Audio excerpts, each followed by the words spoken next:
I'd like to tell a small story about a Nigerian woman who's married to a Belgian and has lived in Belgium for many years. She said once that she was shocked that her son, while being taught Belgian history, was taught nothing about Congo. They teach my son in school that he must help the poor Africans, she said, but they don't teach him about what Belgium did in Congo. Now, if her son does not learn that the modern Congo state began 100 years ago as the personal property of a brutal Belgian king who was desperate to get wealthy from ivory and rubber, if her son does not learn that the hands of Congolese people were chopped off with rusty axes for not producing enough resources to meet a king's greed, if her son does not learn that the Belgian government later ruled Congo with a deliberate emphasis on not producing an educated class, if this young Belgian boy knows nothing of these incidents, then at some point they will perhaps no longer have happened, because the past, after all, is the past, because we collectively acknowledge that it is so.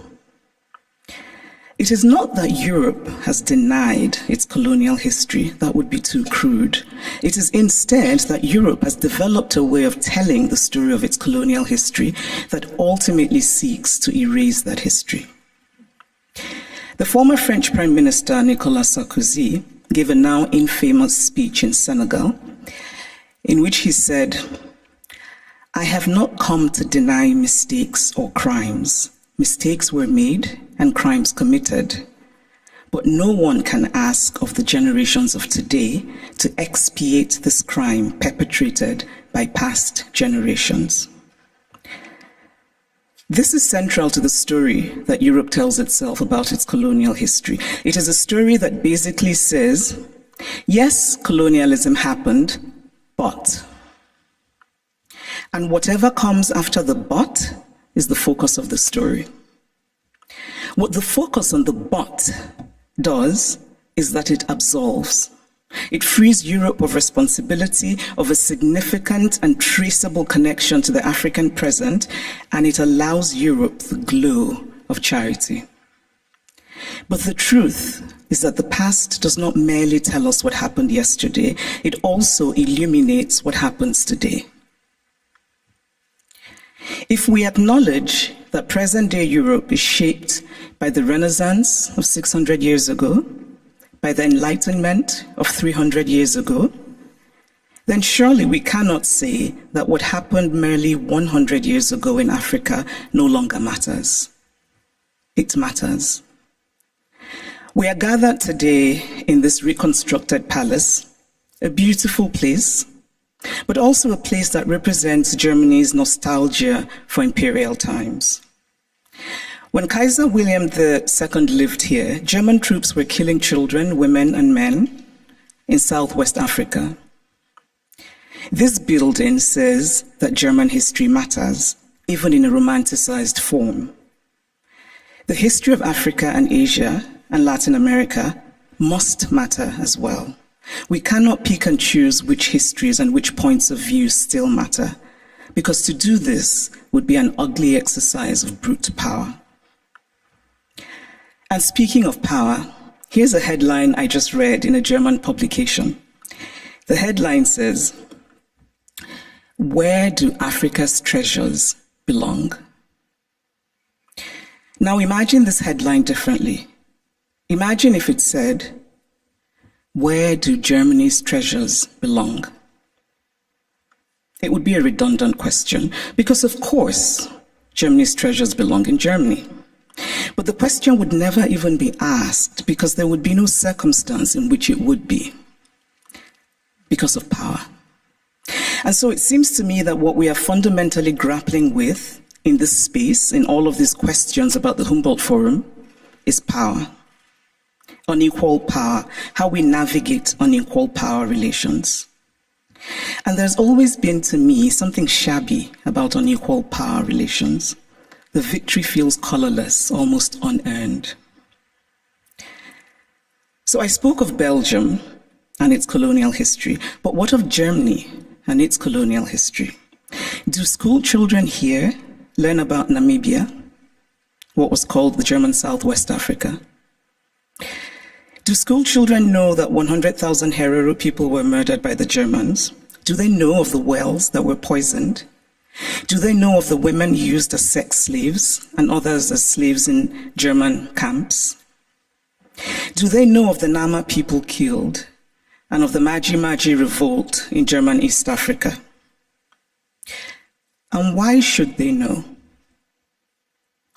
Because to tell only one part of a story is essentially to lie. A story is true only when it is complete.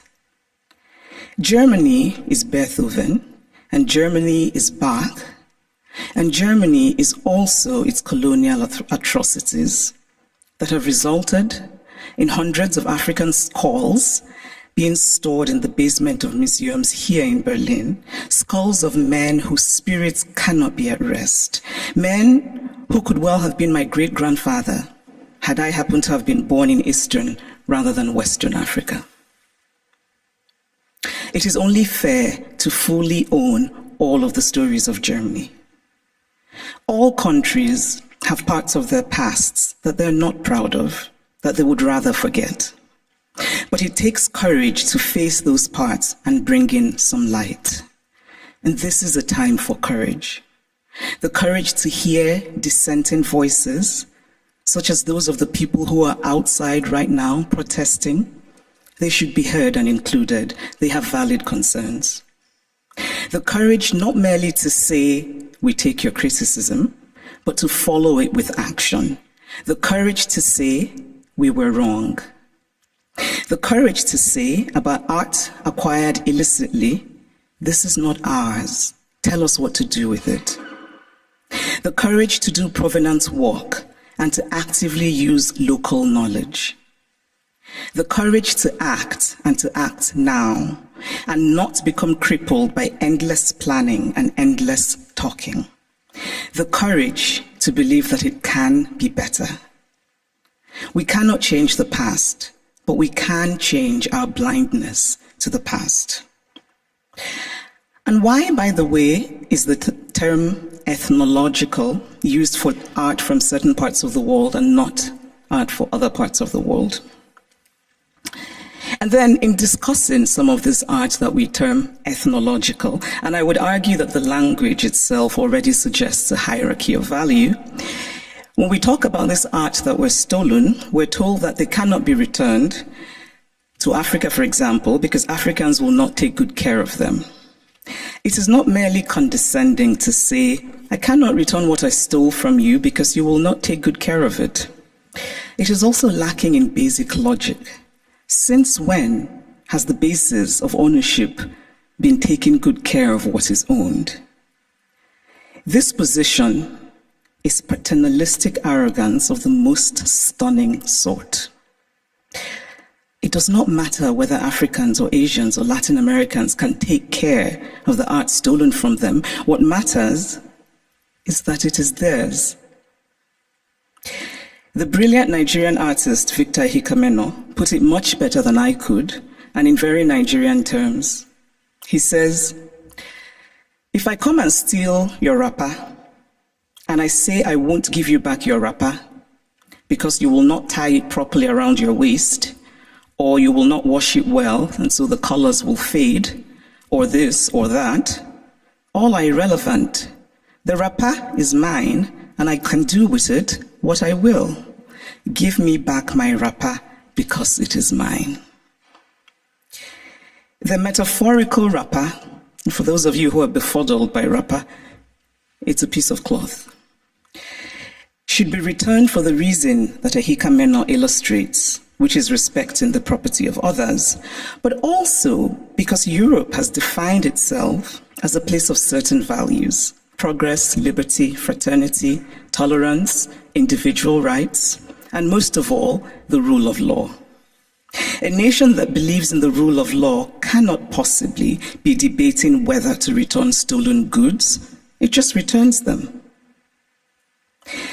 And so if the dignity of those from whom the art was stolen does not matter, then surely this idea should matter, that Europe should be what it claims to be. Live up to the ideals with which you define yourself. I should pause here and note that sometimes these conversations run the risk of sounding like empty moralizing, or like asking for the impossible or the unrealistic, or insisting on an unattainable purity and perfection. Obviously, I don't think everything should be sent back to the countries from which they came. Not everything was stolen.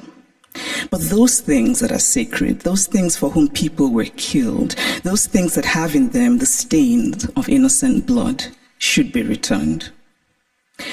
Obviously, we do not have all the information. There are facts lost in unrecorded history, but we can draw reasonable conclusions based on information that we do have. We can deduce, for example, that the Ngonso, the beautiful sculpture of the founder and guiding spirit of the Nso people of Cameroon, a former German colony, could not possibly have been obtained under benign circumstances, because why would you willingly give up your guiding spirit? It is also important to remember that not all wounds are visible. Some wounds we carry in our hearts, inherited from our parents, passed on to our children. But this discourse is, of course, not just about the Humboldt Forum. It is about museums all over Europe, in France, in the Vatican, in Britain. And I must acknowledge that Germany is the first of the powerful European nations that has made a gesture towards returning the Benin bronzes. But it is also interesting that the announcement said that a substantial amount would be returned, which made me wonder how this would be determined and by whom. And it is equally interesting that it is British colonial loot rather than German colonial loot that is being returned by Germany. But still, it is progress. And Germany's action, this gesture towards righting what is wrong, must be acknowledged. My acknowledgement of it is not to say that the work is done, but that the work has started, and that perhaps a place like the British Museum, and I know that Neil is here, which owns the majority of the Benin bronzes, might perhaps be inspired by the German decision, and that hopefully the British Museum will rethink and that hopefully the British Museum will rethink its policy of retain and explain, which is unacceptable. So this is the Humboldt Forum. A forum usually implies, among other things, a space created for a free exchange of ideas. One can only hope that the Humboldt Forum will live up to its name as a space for true intercultural and transcultural exchange of ideas in mutual respect between the cultures. But this rhetoric, free exchange of ideas, must be practical. And by that, I mean such things as travel visas.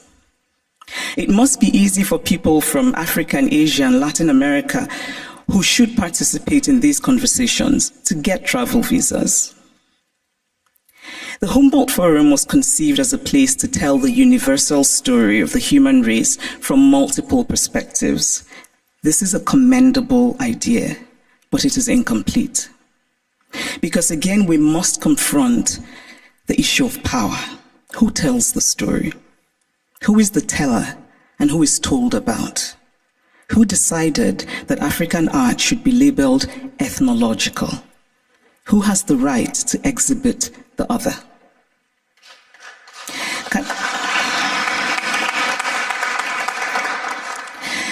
Can the Humboldt Forum be an opportunity?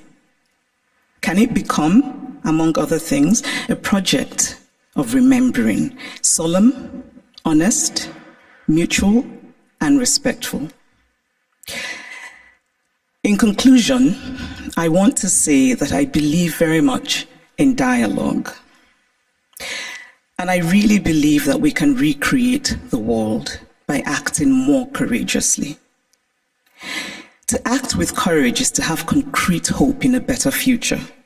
We carve out a small space of the world, we shape and we reshape it, and in that way, small slice by small slice, we walk slowly, yes, but we walk on the path to real progress. Courage and hope are intertwined. Courage is an act of hope, and hope is born of courage. Acts of courage create hope, and there is nothing more essential to the human spirit than hope. So here's to courage. Thank you.